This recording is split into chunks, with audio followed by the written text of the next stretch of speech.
they're at the restaurant, and he said, "Read my lips: steak, burger, and French fries." Yeah. If that is not Caleb Suggs in Italy. If I was in Italy, that's me. Soundstripe.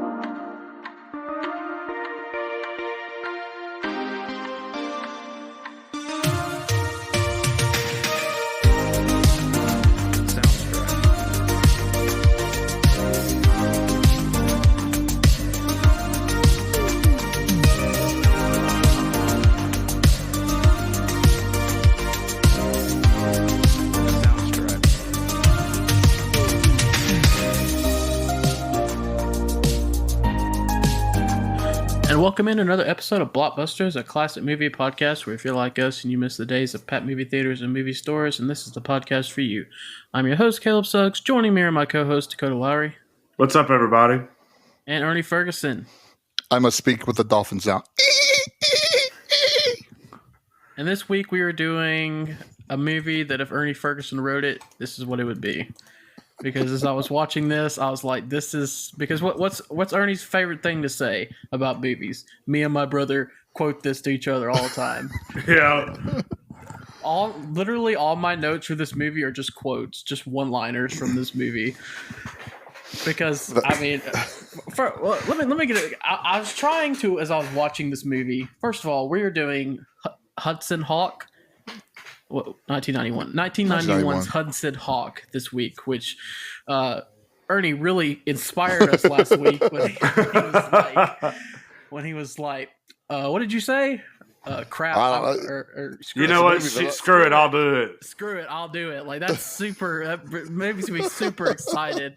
Then he's like, we're going to do Bruce Willis's worst movie ever. Oh, that's super exciting. I can't wait to watch it. But as I was watching this movie, I was trying to think of what I thought about it. This has got to be the most made-for-kids R-rated movie I've ever seen in my life. Everything about this, and I'm going to let you speak in a minute, Ernie, because I know you probably got a lot to say, but everything about this just makes me think of a funny movie that would be made for kids, but it's got F-bombs and curse words and decapitations and whatever, so it's obviously an R-rated movie. Yeah, when I was watching this movie, I was thinking this is absolutely like the R-rated Princess Bride. Like that's kind of what this felt like to me, especially with the intro. Yeah, I wanted to do this movie because I remember watching this and really, really liking it. But I mean, of all the movies that we've done, this has the lowest Rotten Tomato score, and this has the lowest popcorn score, and it didn't make any money whatsoever. And I wanted to go back and say, and as I don't know if I said this last week or not, but it finally came up on Netflix, and I was like, oh, okay, I've been wanting to do this movie, so might as well go and do it. But this is because I'm also a big Bruce Willis fan, but I don't know. Have y'all ever seen the TV show Moonlighting he was on? Mm-mm. No. All right, so y'all are probably used to diehards and stuff like that, Bruce Willis. This Hudson Hawk Bruce Willis is closer to the part that he played in Moonlighting, which is where he kind of really got his big startup was on that TV show, where it was one-liner after one-liner after one. People make fun of Arnold Schwarzenegger for one-liners. Bruce Willis in this movie, that's all it was one-liners, and you can also tell that Bruce Willis was flexing his star power because this was supposed to be kind of a action romantic movie, and this was basically a Three Stooges caper film. I mean, because it was slapstick, stupid humor all the time. And like Dakota said, I mean, we had beheadings, we had people blown up, but yet how many times did people jump out or fall out of a window or a building and nothing happened to them? So, it was all over the place. And that's because I think one of the things that it's well known that like Bruce Willis was changing the script over and over and over and over again throughout this whole entire movie. And he even had some of his Moonlighting writers come in on the movie. So, it's one of those things where throughout the whole entire movie, from the very beginning, you have this opening, like Dakota said, like the Princess Bride in a book, but then a guy falls off a donkey. You're like, oh, okay, that's weird, and you really kind of see what this is going to be when they went that first heist scene when they throw the lifesaver and it hit and it goes ding whenever they throw it across the building and it lands. You're like, oh, okay, so this is not going to be a super serious movie, and so it was very interesting, but I'm still not sure what I think about the movie. I enjoyed it, but again, I still don't know what I think about it. Yeah, it's one of those things where if you're looking at it's not a good movie. Like, if we're being like objective, like, I understand why it has the right, but it's fun. I laughed out loud several times throughout it, which I can't say about Trading Places that we did last week. That's supposed to be a comedy. I mean, there were several. I mean, it's stupid. It's completely stupid, just the things they're saying. But it really made it. There was a lot of it made me laugh. I mean, like I said, my notes are just filled with just quotes and one-liners. It started with that when they're doing the phone book, and he said that's a lot of Wong numbers. It's so stupid. I don't know why that makes me laugh, but it does. And but Bruce Willis in it is pretty good. I mean, I don't know if it's not like a superly well acted movie, but he's just so unhinged, and it's pretty funny. It's entertaining. I enjoyed it for the most part. I got a little bit bored at the end, but it is. But that's like, yeah. I mean that a movie can be bad, and you can still have fun with it. Yes, and that's the thing. Like, Danny Aiello was good in it. All the James Coburn and the CIA candy bar people were good. The Mayflowers. You talk about unhinged acting, but again, it was just, this is no-brainer humor, and I don't have a problem with no-brainer humor. Sandra Bernhard, is she a good actress? No, but I enjoyed every time she was on the screen, because she was just, I mean, when they open up that boardroom and she's singing, and she's, I got the power, I'm just like, I'm like, that makes no sense, but I don't hate that though. Yeah, it's definitely more of a slapstick type of comedy and everything. And I mean, as we found out, doesn't like. I'm obviously not a big fan of, but I mean, like I said, it is kind of funny. It's one of those movies you can just sit down and thoughtlessly watch and not have to pay really much attention. I mean, you start with Bruce Willis getting out of prison and end with him saving the world with a T-shirt cannon. So, it's just, it's, I don't know. Like I said, y'all probably enjoyed this a lot more than I did. I like the running jokes type of things that they kind of had in it, like the cappuccino. The cappuccino, which again, like somebody else I heard, I was listening to and talking to, heard about. At this point in time, 1991, a cappuccino is not like it is today, where everybody and their grandmother was getting a cappuccino, or there's a Starbucks around every corner. This was a European thing only.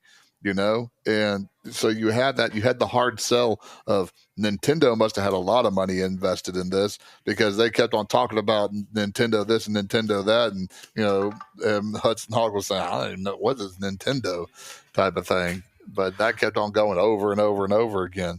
But which that is a pretty real thing that takes place when people are in prison, because they don't have access to the outside world. There are people who went into prison in the early 90s who got out in the 2010s, and they don't know what the internet is. They don't know what computers are. They don't know what Netflix or anything like that is. Especially if you have the Mario brothers that they had in the movie too. I mean, just some of the names are pretty good too. Like, so okay, if you're a CI operative and you had to be a candy bar name, what would you be? Well, I know one thing. I'm glad I'm not Agent Chlamydia. But you know what? I don't eat a lot of candy bars, so I don't know. I don't know. I like Reese's Cup. I like Heath. But I would Agent Reese's Cup. Agent Reese. What are you Honestly, talking about? Agent Reese. I like Agent Butterfinger, which is funny because he was also one of my favorite characters in the movie. So, I don't know. Maybe something like that. Even though he did say something that was kind of problematic, that made me go, "Did he just say that? Do you want me to go up there and rape them?" I'm like, Yeah, he said that. It was so like, out of the blue. "What? What are you saying? Wait a minute. Hold on. What does that even mean? I know. I'm like, again, no, you don't. But yeah, mine would be whatchamacallit, Agent Whatchamacallit. Y'all probably know what that. Whatchamacallit. Yeah, That's a candy bar. it is a candy bar. Yes, you need to go. I've never had one, but I have seen them on the shelves. It's pretty good. Oh, like I said, I'm not big. I don't really like chocolate that much, so I'm not huge into. God, you're a freaking communist. A good Reese's cup, man. A good frozen Reese's cup. I do like Reese's Cups, but would you consider that a candy bar? Yeah, it doesn't have to necessarily be a bar, but chocolate, something like that. That's like that. But I'll tell you this: the thin, dark chocolate Reese's.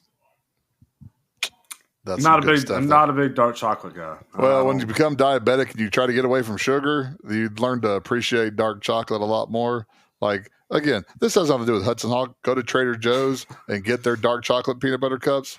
Matter of fact, after this, I got some in the pantry. Fat Boy's going to walk over there and he's going to slam a couple of those miniature dark chocolate peanut butter cups and go. Dude, the closest Trader Joe to us though is on the University in Huntsville.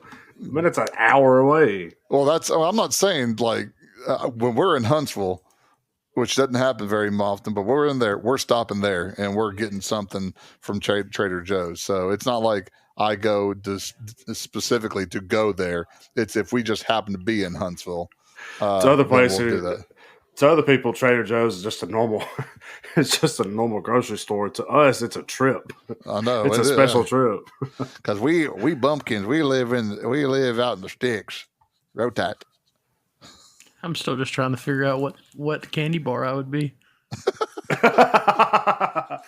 I think Agent Heath. I think I'm going to go with a Heath bar. There you go. Heath. Agent Heath. Oh. You can be Agent Zagnut. Be what? Agent Crunch. Sure. Oh man, Agent Payday. Agent Payday would be good. I love the Payday. I think I'm gonna go with the Payday. Can you be Agent Musketeer, or do you have to be Agent 3 Musketeer? That is a good question. You got to have two friends. You got to have two friends that are going to do it with you. And it's going to be Agent Musketeer 1, Musketeer 2, and Musketeer 3. Oh, boo. No, I don't want to share my name with anybody. Well, you're not sharing. You're just sharing the, Musketeer part. Okay, D'Artagnan. Hudson Hawk is a 1990. I guarantee you he does not know that reference. I guarantee you I do not. Oh, well, that's one of the Three Musketeers. D'Artagnan. Well, D'Artagnan is... no, he's the fourth Musketeer. Yeah, he's the... crap, what's their names? I just watched that movie not that long ago. Like, literally a couple weeks ago. I don't know, but let's go on to Hudson Hawk. Hudson Hawk is a 1991 American action comedy film directed by Michael LeMan. Bruce Willis stars in the title role and also co-wrote the story. Danny Aiello, Andy McDowell, James Coburn, David Caruso, Lorraine Toussaint, Frank Stallone, Sandra Bernhard, and Richard E. Grant are also featured. The live-action film employs cartoon-style slapstick, heavily included sound effects, which enhances the film's signature surreal humor. The plot combines material based on conspiracy theories, secret societies, and historic mysteries, as well as outlandish clockpunk technology a la Coburn's R-Man Flint films of the 1960s. The film was a huge and critical and commercial failure in the United States, only grossing $17 million and earning 3 Razzies, including Worst Picture, but it was better received internationally and grossed $80 million worldwide for a worldwide total of $97 million. As Ernie says, it is the lowest Rotten Tomatoes score movie we've done at 31%, right? Yes. What's the popcorn? What's the audience score? The audience score is 56, which is the lowest one we have of that too. What's the next lowest? Days of Thunder on both parts. Again, how Highlander is outrated on both of those things with both of those movies shows me that maybe that's not a good barometer of what a good movie is. Oh. And Lost in America too. Don't get me started. Well, we've all picked clunkers. We got that out of our system. Now we're just gonna go straight. Great movie the rest of the way. Yeah, okay. That's what you think. That's yeah. You just think I know what my next pick is going to be. Well, you've done told me, so if you change now, that means you're just going back on your word, and there's nothing I hate more than a liar. Go back on your word. Go back on your word. I'm tempted, man. I'm tempted. But anyways, I mean, Hudson Hawk. I mean, you would think. I feel like going into this, I thought this was before Die Hard. This is after Die Hard, which is kind of interesting to me. Yeah, it's Die Hard 2, which came out, 90? Yeah, I believe so. Mm-hmm. And also, this we didn't even mention that this movie has Andie MacDowell. It's our second one we've done. She's still not likable, right? She just doesn't fit. I mean, even though, she just doesn't fit. If they had somebody else... Yeah, I don't. Her character wasn't necessarily unlikable like it was in what was the other movie? The Four Husbands and a 4 Weddings and a Funeral. Yeah. Wow. Or 3 weddings and 4 weddings and a funeral. Yeah, 4 weddings and a funeral. It's 4 weddings and a funeral. Yeah, I can't count. I was close. 4 husbands. I mean, I didn't mind her character in this. I mean, it was obvious. It's like we've said before. You have to have a love interest because it's an 80s or 90s movie. You have to have the love interest, and well, there it is. Which is also a good little spin, though, that she was an undercover nun. I mean, it matches the story to have something off the wall like that. Which, by the way, still one of the funniest things is when the crucifixes have a light above them, and the people, it's like their intercom system in the Vatican where they were just talking. I was like, that again, that's just funny. I mean, it's stupid funny, and I understand that's stupid funny, but it's funny. I will tell you the one thing that got on my nerves about her character, though, was how many times I could never figure out what side she was supposed to be on throughout the whole movie. Because at one point she was working with the brothers, was she not? And then at one point she was working with the candy bars. Then at one point she was the undercover nun. And then at the end of the movie, she ends up being like, "Oh, well, forget all of them. I'm going to be with Hudson Hawk now." I think originally her and the CIA were supposed to be protecting the stuff, but the CIA went in league with the Mayflowers. The Mayflowers. So then she goes to Hudson Hawk, and again, which I mean, there's a lot of convoluted stuff in this. I mean, that is kind of one of those things. It's like the best part of Andie MacDowell is when she's trying to shoot the dude, and he's like, "Stop trying to help me." Yeah. I don't know. I still like when she was talking to the dolphin. Yeah, I didn't really understand why she was. I didn't really get it.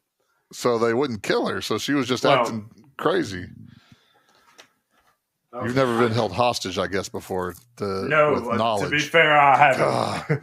Come on, Dakota. To be fair, I haven't. I'll be honest with you. Somebody sitting there with a gun to my head, I'm probably giving it up pretty quick. I'm not going to lie. I mean, let's be real here. Well, Eddie Hawkins, Hudson Hawk from the bracing winds off the Hudson, is a master cat burglar and safecracker with a penchant for using low-tech solutions against high-tech security systems. He is also known for conducting his robberies with precise, synchronized timing, later revealed to be a robust catalog of memorized music that he and his partners sing along with during jobs. So the movie actually opens up. We go all the way back to the time of Leonardo da Vinci. It was pretty funny. They showed the Mona Lisa and why Mona Lisa did. She had her. That was pretty funny. But we go back to, I guess a lot of people think of Da Vinci as the painter, but I mean he was like a really great inventor. So it lays the groundwork of what the movie's supposed to be about, combining these those crystals or whatever. Which I really didn't know throughout the movie, like what they were supposed to be doing, like when they combined them. They're supposed to harness the sun's energy or something like that, and then help. They change one proton in lead and make it gold. Yes, and that's what those little things do. Also, I'm Come pretty on. sure that this little device that Leonardo da Vinci has made is just some puzzle that looks just like a puzzle that my parents have got me in my stocking for Christmas one year. Metallurgy. There you go. Get Dude, after it, Nick. have you not seen the little like I don't know I don't know what the thing is called, but like the little thing is three pieces you got to put together like that, but they're Yeah. all like shaped like an L, like a weird shaped L, and you got to stick them all three together. Yeah, and I Yeah, still we are don't try it. going off on some tangents this movie. Yeah, we sure are. Sorry. That's the beauty of this podcast. It's our podcast. Screw it. We can go Yeah. whatever way we want to. It's what I thought about when I saw it, though. It's absolutely what I thought about. All right, where were we at? We're in the time of Da Vinci. That's right. Oh, Yeah, I mean, I did start watching this, and I kind of questioned if I was in the right language again immediately, because it opens up with the English, dialogue, but then it immediately shifts to like the next 10 minutes is they're speaking Italian for the entire time, and I was like, I wanted to make sure I was watching the correct one again. Did you question whether you were in the right movie? I did do that too. I looked at the spreadsheet 3 different times to make sure that I was watching the right movie. but then we get to whenever was it Tommy picks him up at the jail when we finally get him out of jail, and the car backfires and he hits the ground. I was like, okay, again, a little slapstick right off the bat too.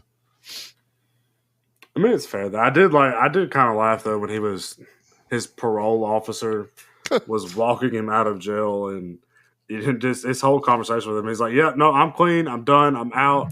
And then what did he take his keys from him and then locked him in the Yes. prison and walks out? Which again, how good of a cat burglar was Hudson Hawk? I mean, he was in jail for 10 years, so he got caught.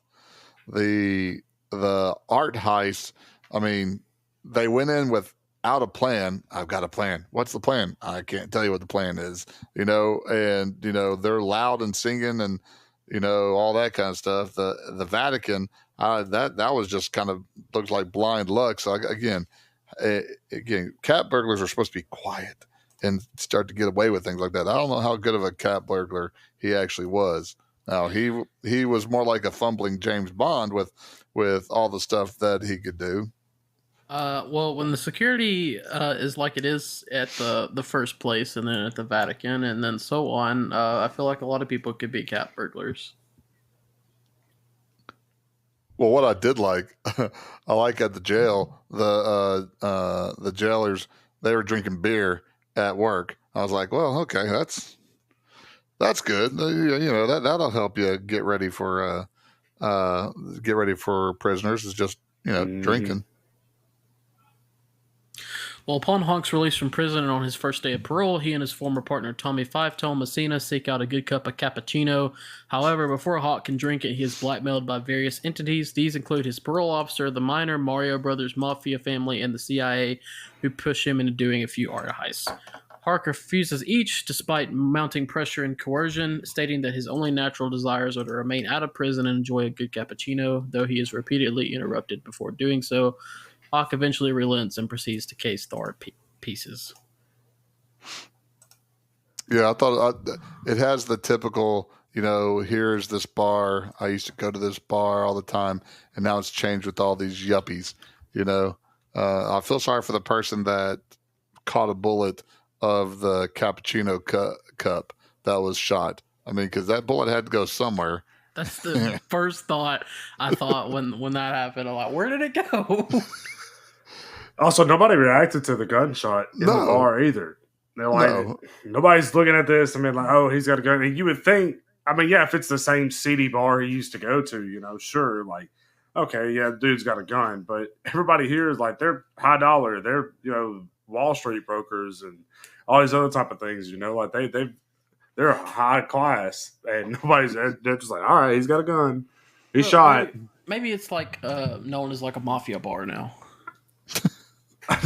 Okay, it's because that's how Tommy described it. Yeah, that's exactly the way it looked like in in Goodfellas when we were watching when they were at the Copacabana or whatever they were at. Yeah. I didn't say it was a serious mafia bar. Which, by the way, this is our second Frank Stallone movie. So we've done just as many Sylvester Stallone movies as we've done Frank Stallone because he was one of the Mario. That's Sylvester's brother. And technically, we've done 3 Frank Stallone movies, but he didn't get any credit in Rocky for being with the doo-wop group on the street. But yeah, so that's Frank Stallone was one of the main Mario brother. So what you're saying is that your favorite actor? No. I'm just saying what we have. I was on my spreadsheet, which this movie also was a lot of people's second movie we've done with them on our spreadsheet. There's a lot of number twos, pun intended, for this movie. Well, unbeknownst to Hawk, his blackmailers are all manipulated by the American corporation Mayflower Industries, run by husband and wife Darwin and Minerva Mayflower and their butler Alfred. Headquartered in in Rome, the company seeks to take over the world by building La Macchina d'Oro, a machine invented by Leonardo da Vinci that converts lead into gold. All right, so we need to go back. So we need to actually talk about the art heist that him and Tommy do. Again, it's not a serious movie, like you said. It's stupid because I would think, like you said, when you're doing a cat burglary, you wouldn't want to be singing at the top of your lungs, and I would think that just doesn't seem like a very sound way to synchronize yourselves. Because I know he mentioned something about a watch, but it's like it's just something new that came out. Like a watch hasn't been around for a couple hundred years. Yeah, but I will tell you this though: you give me a movie of all those capers with them basing it off of singing the song, because I liked this caper when they were singing, even though did it make sense? No, but I liked it. And also when they were at the castle, at Leonardo da Vinci's castle or whatever, and they were singing too. I was like, that was enjoyable. That was a fun part of it. Whether it's them with both of them on the skateboards, just kind of going by, it was an interesting plot choice to do that, to kind of give that character some more meat to their bones. But yeah, just the whole entire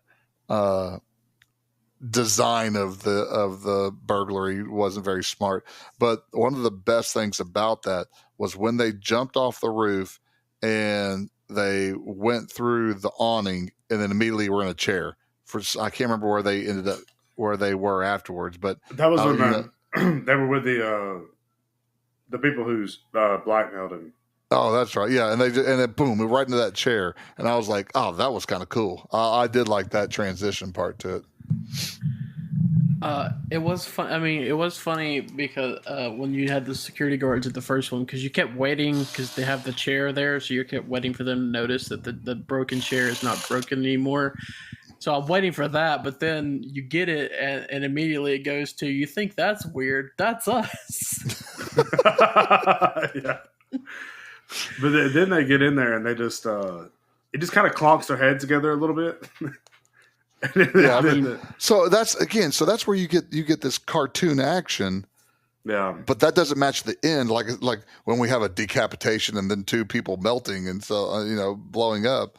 So that was kind of the weird right turn that it took at the end of the movie there. But a Keystone Cop type of donking heads, that's okay. I can understand that we're going slapstick. That's fine. And then, yeah, I mean, it's like you said, I'm fine with it, but be consistent. Because, like you mentioned. Yeah, because after this, don't we get the ambulance scene? Yes, which is very kids movie, like just the whole, as far as like no, I guess, I mean, maybe not the part where he slams the box of needles onto his face.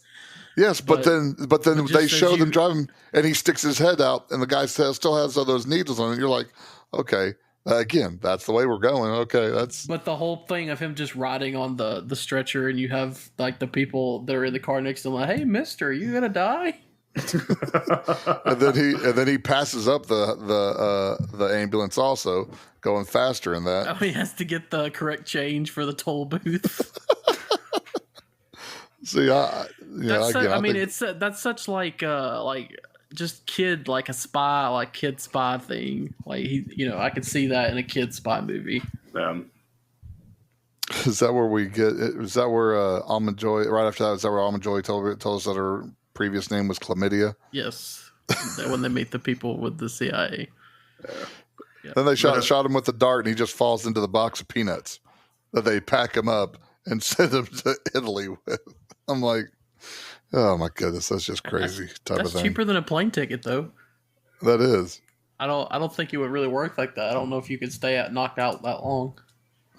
But I guess we're jumping the gun on some of this stuff because but they also just smashed this horse into the ground. He's sitting there looking at it. He's like, exquisite, one of a kind, and then just drops it on the ground. That's because they wanted what was inside of it. But didn't Annie or whatever her name was? Didn't Andy McDowell's character already tell Hudson Hawk that it was? No, this was after. No, that was after that. Well, because the next scene was the auction. Was before the auction that's where right. Andy McDowell. Yeah. Because we get the scene where he's like, oh crap, because he thinks that he's going to identify that it's not the real one, and then she says it's the real one because she had been told to say that. That's right. But we also get to see in that scene with when they smashed the horse, the butler and his weird swords, which are just so cool looking. They're cool. Where do they go? You're going to tell me that dude has that in his sleeve? Look, man. And his sleeve is a quarter of the way up his arm? We just watched a movie a few weeks ago where the dude was stuffing his sword into his trench coat. Are you really that upset that this sword is coming up? I mean, it is weird because it's not like it comes like straight, you know what I mean? Like up through his arm because it like... Maybe he's got slits in it. He's got slits in his sleeves, maybe. That's where it comes out at. But that's... To be fair, though, other people have made this concept. Like, what was this is a Bond villain, 100% a Bond villain. Yeah, that had stuff like that, like villain, as you would say. Yeah. Yes, I'm pretty sure there was a Connor. Is it Connor from the Assassin's Creed franchise? I'm pretty sure he has something very similar in his sleeves. They all have them in their sleeves. That's the trademark weapon of the Assassin's Creed.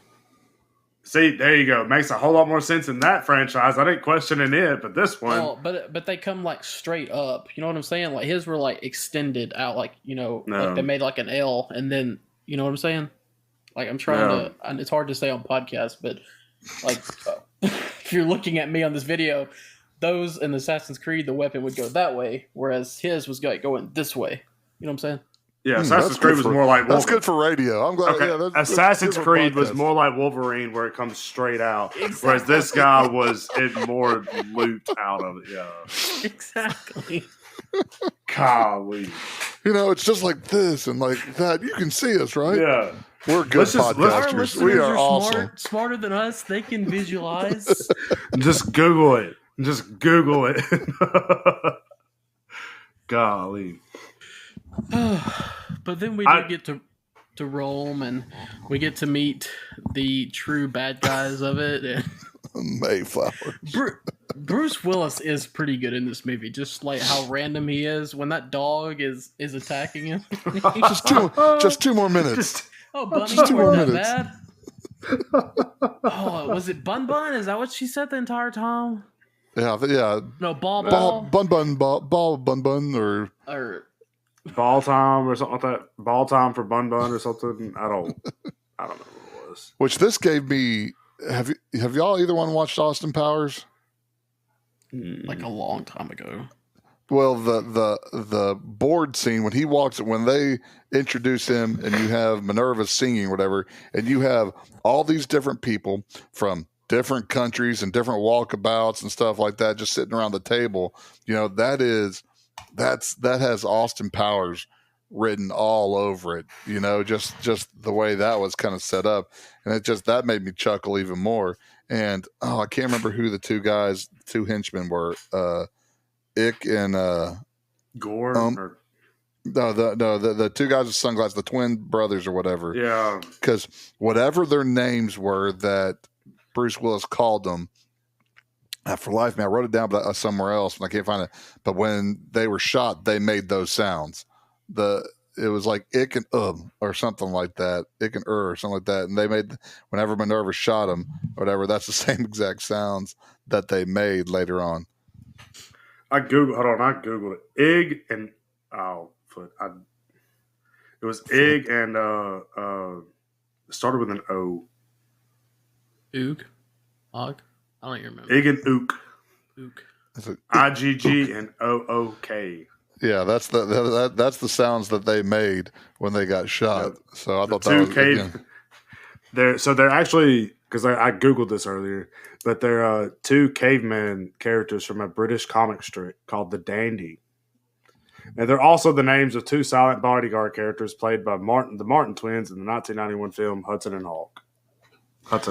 Speaking of British, I actually learned, it's funny, it's just kind of ironic. I started reading a James Bond book this week and I learned that limey is like slang for British. I didn't know that. I learned that in the book and then they say it in the movie and I'm like, it's like that Leonardo DiCaprio meme from, where he's pointing.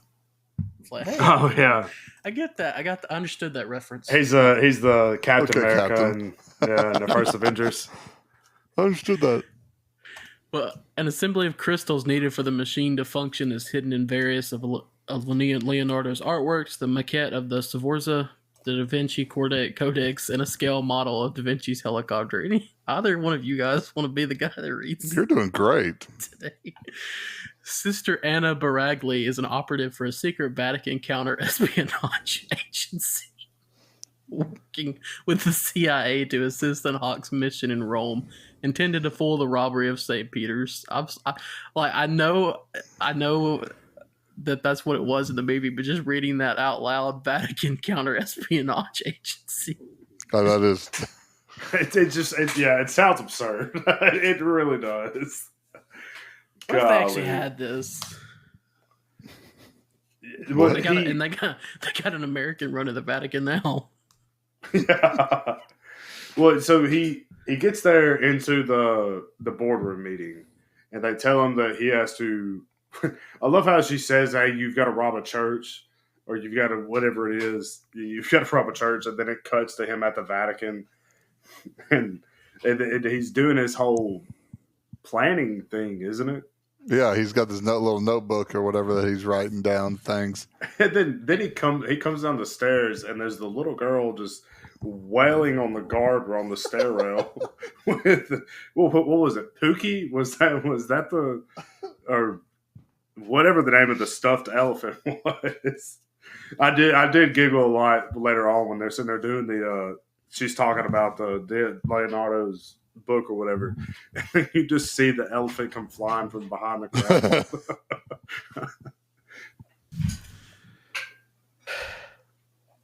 For a movie that's Ernie's, he is very not talkative today. Well, I mean, the problem is this goes back to our complaint about Wikipedia, is that we've talked about a lot of the stuff that's already in here, type of thing. Yeah. Well, Hawk successfully steals the Da Vinci Codex from another museum, but later refuses to steal the helicopter design. Tommy Five Tone fakes his death so they can escape. They are discovered and attacked by the CIA agents. Kaplan reveals that he and his agents stole the piece, but unlike them, had no problem killing the guards. Hawk and Tommy escape when Snickers and Almond Joy are killed and pursue the remaining agents. Kit Kat and Butterfinger take Anna to the castle where the machine is reconstructed. Machine. The machine. I didn't brush. All right, so Bert Kreischer's in this movie now.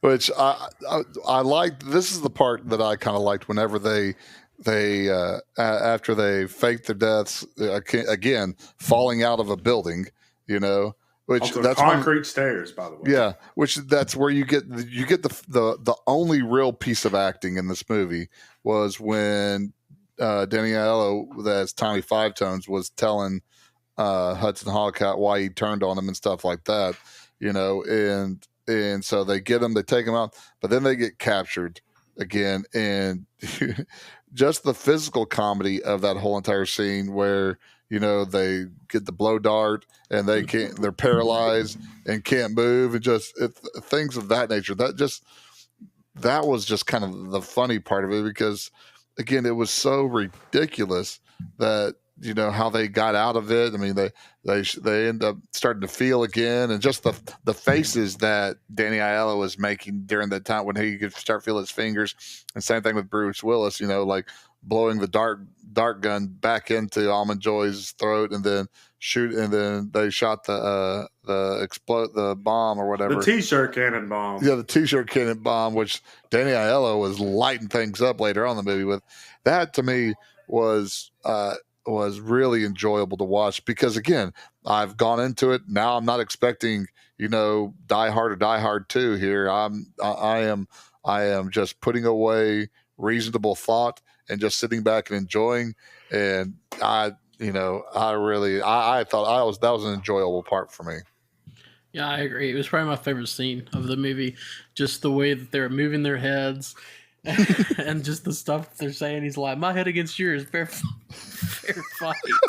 And then they're reading the newspaper. He said the Yanks lost again. Well, how'd the Mets do?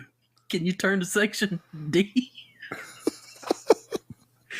That was pretty. I mean, my favorite parts of the movie were definitely when Bruce Willis and Aiello were together. That they were funny. They worked so well together. I would have enjoyed more of like you mentioned earlier, just kind of a whole movie of them, doing capers together. I think that would have been even better than what we got, because they were really good together.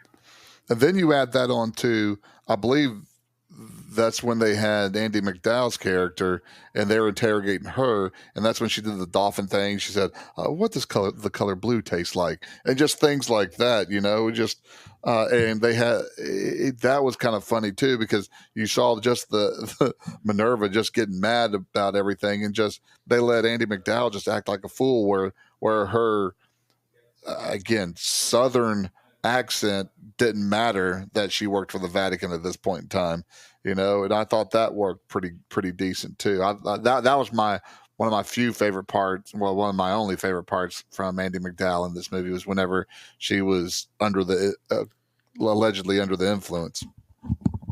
I liked it when they carried her out while she was paralyzed. She's like, "Bye, guys." The showdown in the castle between the remaining CIA agents, the Mayflowers, and the team of Hudson, Five Tone, and Bareilles. Minerva kills Kit Kat and Butterfinger, although Kit Kat frees Bareilles before dying. Tommy fights Darwin and Alfred inside a speeding limousine. And Hudson fights George Kaplan on the castle's roof. Kaplan topples from the castle, landing on the limousine. Alfred plants a bomb in it, escaping with Darwin. Tommy gets trapped inside. While Kaplan is hanging onto the hood, the bomb detonates as the limousine speeds over a cliff. You got your action. This is where your action comes. Yeah, there's a lot of it. It's just random. My favorite part of this whole scene was Butterfinger when he's like, "Hey, coach. Hey, coach, it looks bad." I think they're turning on us or whatever. He's arrows sticking out of his chest. Of course, I mean, that's just that actor. That's just what he plays. He plays all the dumb meathead roles because he's like 6'5", and I mean, he was in Necessary Roughness and some other stuff like that. So that's program, what he does. Butterfinger got me. He was making me laugh the whole movie. Even the should I rape them? Even as random as it was, and like you said, you couldn't do that in a movie today. It was still pretty funny just when he said it. Oh, and also it was funny when they're at the restaurant and he said, "Read my lips, steak burger and French fries." Yeah, if that is not Caleb Suggs in Italy. I was in Italy, that's me. that and the Bruce Willis part is like, "Bring me a bottle of ketchup." Yep. Which we haven't talked about Kit Kat.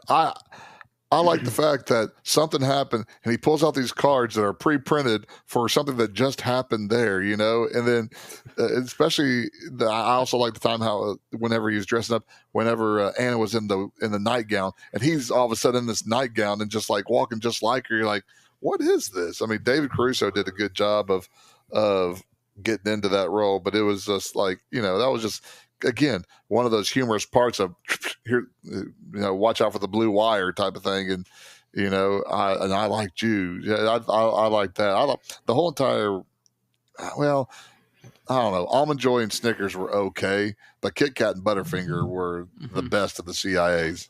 Yes. Snickers, Snickers was the black lady, right? The one that used no, that's Almond Joy. Almond Joy. Yeah, her best parts were when she said that about chlamydia, and also when she gets the dart sucked back into her or shot into her throat. She was like, "Is this what I get for shooting a nut?" Yeah. I tell you, go ahead. So, I mean, I was just going to talk about this is again another time where somebody falls off of a building or jumps off a building when you had Kaplan doing it. Well, there again, here we go with the slapstick again with him hitting Hawk in the stomach, then hit him in the face. You just see him go up and down, up and down, up and down, up and down, up and down, over and over and over again. And then he jumps to try to karate kick him, and he ends up in the air like Michael Jordan, and then lands on the limo, but is still alive. So again, it's amazing these people they know how to land without dying. And then I'll tell you, I was all right with everything, completely okay with everything. And then then the bomb goes off and they drive off, and I'm like, okay, Tommy's dead. You're going to get your one serious moment. You're going to have your one character, you one actually go-go. thought Tommy was dead? Honestly, I was hoping. I had a little bit of hope for this movie, okay? But when he walks up at the end, I was so over it. I was so over it. But what did Tommy say at the very end? Can you believe that? I mean, so again, they play into the movie. Like, I mean, yeah, I must have missed that because I was raging about him walking up alive, okay? Yeah, so they said, "You're still alive," and he goes, "Can you believe that?" I mean, so again, that plays right into the movie too.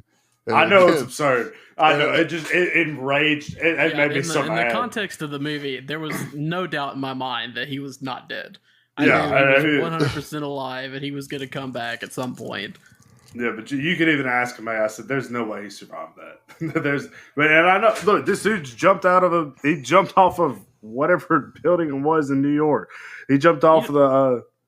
I'm gonna be real with you. I've seen in more serious movies people survive and come back in later movies that have been more he should be dead type deaths that I saw there. Yeah, so Fast and Furious. Who was it that came back from the dead? Everybody that's ever been in Paul the cast. If you die in a Fast and Furious movie, you are not dead. It's just we'll see you later. Well, so Tommy's survived the crash because of the airbags, and the explosion obviously didn't do anything to the car for him, but yet Kaplan dies because of the explosion? That's what I'm saying. I think that's what made me so mad. Is you had two people in this scenario. You had one guy holding on to the hood who has a better chance of surviving, not the guy trapped in the burning vehicle. But he doesn't have the airbags, though. He's not the good guy. He doesn't have the good guy airbag. This is a kid's movie that just happens to be rated. There's a lot of F words in this kid's movie, okay? Well, the Goonies proved that little kids can cuss too. So, and if you're ever at a middle school, I'll tell you that the little kids can cuss too. Yeah, I believe it.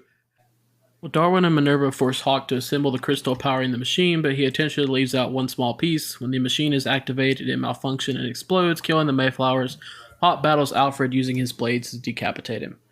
I didn't really understand how the machine could be activated if the crystal wasn't like fully put together. I don't think the machine was powered. I think it was just like the focus for the sunlight, wasn't it? Yeah, it's kind of like putting the smudge on one of those spy glasses or whatever. The spy glass still works, but because the smudge is on there, it kind of screws it up. So again, it's all the light comes from another source. It's the little thing in the middle that's supposed to like change something, so they can still get light. But I'm trying to figure out how that little piece stayed together with missing the piece that Hawk had. But again, why look that closely into this because, well, it's not a serious movie anyways. Yeah, no, I mean, yeah. But there is a stupid huge movie. plot hole there, though. But yeah, I just didn't make. Granted, this was a little bit what I kind of was like losing interest a little bit, so I was, maybe not paying attention as closely as I should. Yeah. But it is what it is. We do get the great decapitation. Just if they want to show you, hey, if you think this is a kid's movie, it's not really, because we're just going to randomly decapitate this dude. I think we got that when the dude blew up with the bomb strapped to his forehead. All right, I mean, this is also not the first. Well, never mind. He did. I was going to say that the guy that the butler killed at the very beginning after he destroyed the horse, I thought he had decapitated him. No, he just slashed his throat, I guess. It is what it is. So, Hawk and Barackley escape the castle and using the Da Vinci flying machine, which is foreshadowed at the very beginning of the movie. She implies she will be leaving her order to watch out for Hawk. They discover Tommy waiting for them at a cafe, having miraculously escaped death through a combination of airbags and a sprinkler system in the limo. With the world saved and Da Vinci's secrets protected, Hawk finally enjoys a cappuccino. Which, not knowing how to fly that thing, and landing it perfectly. So, hey, it's Hudson Hawk. It was pretty funny. Perfectly, he just stopped. He just hit the ground and stopped. There was no perfect landing about that. That seems like a perfect landing there. He moves her hand so he can see, and then he puts her hand back over. Oh, my word. And then, it says, Tommy miraculously escaped death. It's a miracle, Dakota. It is a miracle. Yeah, There you go. I'm sorry that I forgot about the, what was it? Sprinkler system in the car. Yeah, makes sense to me. But at least he got his cappuccino at the end of the movie, though. So that's the most important part. That's all he wanted from getting out of prison was that his cup of cappuccino. Well, there we go. We're brought to the end of the movie. Do you guys have anything you want to add before we go on? So we said what our favorite scene was. So what about you, Dakota? Or did you even have a favorite scene? He said the end. The ending credits. Because that's where Danny Aiello shows back up. I should have known that this was coming, and I give me 1 second to think about this. Well, just to reiterate, both of Caleb, yours and mine were both the paralyzation scenes or whatever with Almond Joy and Snickers, and then the three good guys. I don't know. I think the one time I kind of actually enjoyed the plot was when they got away, quote unquote, got away, and there was the three of them sitting there in the apartment or whatever it was talking. It was the only thing in the movie that I was kind of like, okay, this is an actual plot line that I can get behind, but then something is about to happen. I think it was my favorite part, at least. He enjoyed the one scene where he thought it might be a little serious. Or maybe a drama. It's a stupid comedy movie. Show me some Shakespeare in the park. All right, are you ready to go on to our rankings? Yeah. Well, Dakota, why don't you go ahead and kick us off? All right, sure. You know what? So it's like I said at the beginning of the movie. I mean, the beginning of the podcast. I really just think this is just an R-rated Princess Bride. Just for the absurdity of the whole thing, the jumping out of buildings and Tommy flying off a cliff in a flaming limousine and then miraculously making his way back to town on the back of a donkey. It's an absurd movie that you don't have to sit there and think about. You can watch, you can, and it's just one of those things that you might get a good chuckle or two out of it, throughout the whole thing. It's not necessarily my personal favorite, historically we've seen that I don't really like movies like this. I'm probably never going to watch it again unless somebody else forces me to watch it. But that's not saying that I didn't enjoy the movie. But I think I'm going to give this a 6. I'm going to give it a 6 out of 10. I'll go next. Yeah, I mean it's a stupid movie. It's not a good movie. So the entertainment value is, do you find it funny? And I did find it funny. I thought I laughed out loud several times, because mostly because of Bruce Willis. I mean, Bruce Willis is a great actor, so I mean, he's going to find a way to make something good out of even the worst script. Although he did actually write this, so maybe that just proves that he should be acting and not writing. Maybe writing is in his repertoire. But the scenes with him and Iola together are great. I wish that had been more. I think that would have made it even better movie. But that being said, it is what it is. It's still funny. I enjoyed it. For the most part, I laughed. And at the end of the day, if it's a comedy, as long as I'm laughing, that's all I care about. But also at the end of the day, it's still not a great movie. But I will give it a 6.75. I'll give it 7.5. I would watch it over Princess Bride or Jumanji. Which I think I both gave them 6.5, so I'll give this a 6.75. Should give it like a 6.51. I just gave Jumanji a 6. Oh, did I give Jumanji 6? Okay. Yeah. So you gave it a 6. I'll stick with the 6.75. Yeah, Just for 'cause me, it's Bruce again, Willis. yeah, that's, again, for me, I guess, having the background of the TV show Moonlighting, and it really kind of brought me back to when I first saw Bruce Willis. And I enjoyed just the quick wit of it all. And but it is based in stupidity. So I can understand, because my wife would not like this movie because she doesn't like stupid humor either, like Dakota. And that's fair enough, because we all have different sense of humor.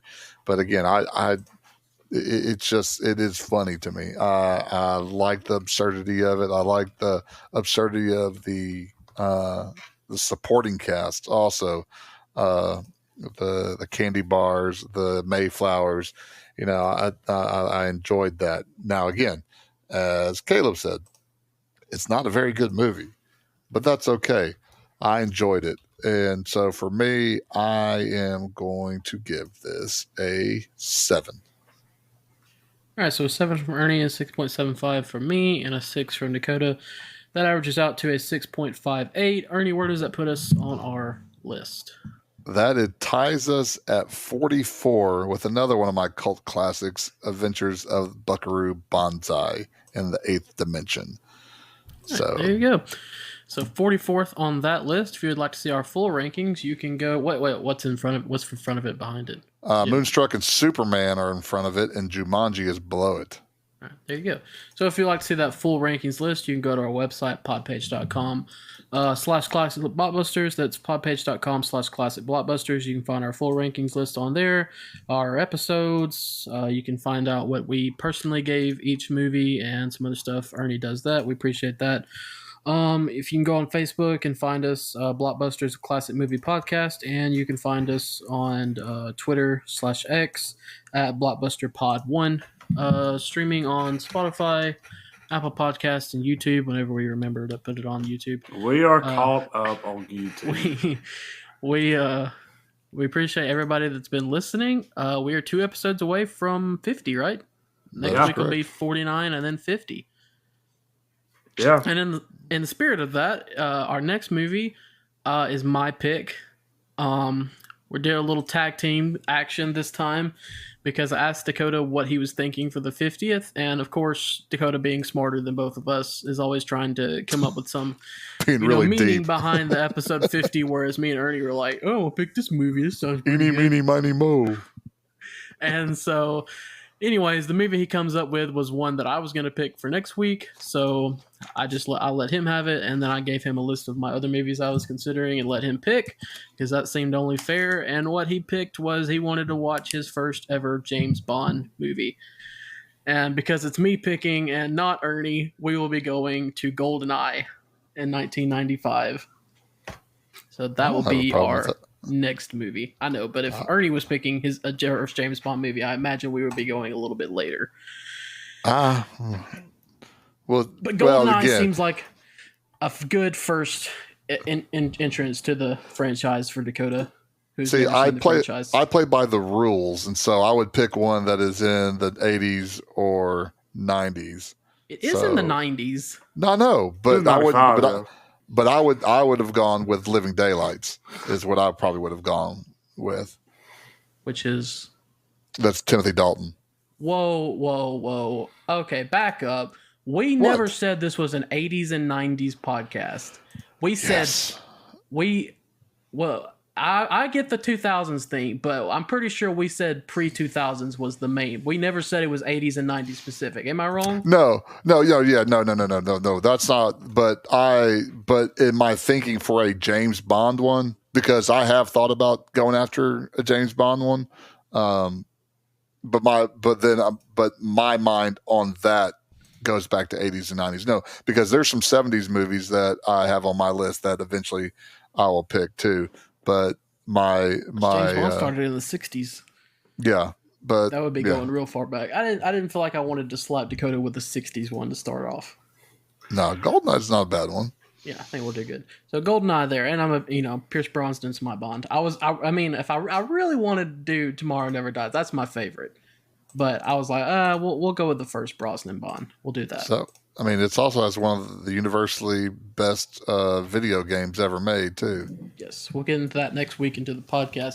So anyways, this week we did Hudson Hawk, which is, as Ernie put it, is like a Three Stooges James Bond. Isn't that how you put it? Yeah. Which has a 6.58. Next week we will do actual James Bond, and with GoldenEye, and I envision that it will have a much better score. I'm willing to put substantial amount of money on that. Wow. Ernie's going to give it a 1.5. Just to spite you. Just to spite it. Where's this money at? That's what I want to see. All right, guys. Anything to add before we're done? No. Nino Brown would have got away with all this and not get caught. Technically, Hudson Hawk didn't get caught in the end, right? No, well. No. I guess everybody else died. I guess not. We will see you next week.